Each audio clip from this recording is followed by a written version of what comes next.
In this video, we're going to be looking at the Scharnov or Scharnov Turn. I'm going to call it the Scharnov just because that's what I'm used to, so mock me in the comments if you like. Anyway, it's one of the 3 man-overboard manoeuvres for a powered vessel, the others of course being the Williamson Turn and the Anderson Turn. The Scharnov Turn's used when there's been a delay between the reporting of a man overboard and your own vessel starting to take action.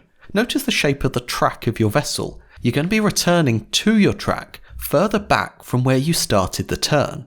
Hence the delay, but this also means that it's quite a quick turn as you cut out this section of searching knowing that the casualty won't be there. So, how do you do a Scharnov turn?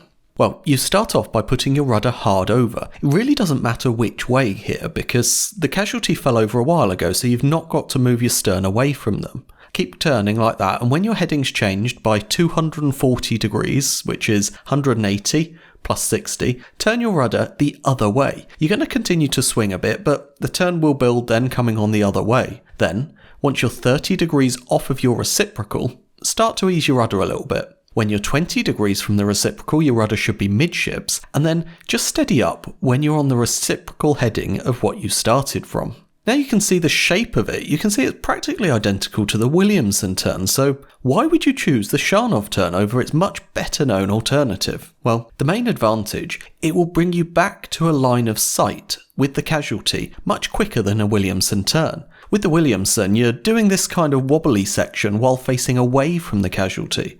With the Scharnov, you're doing this steadying up wobble where you should be able to see back down your track out of the forward part of the ship. Notice you've also cut out this little section of track, so it actually brings you back down towards the casualty quicker than the Williamson turn does.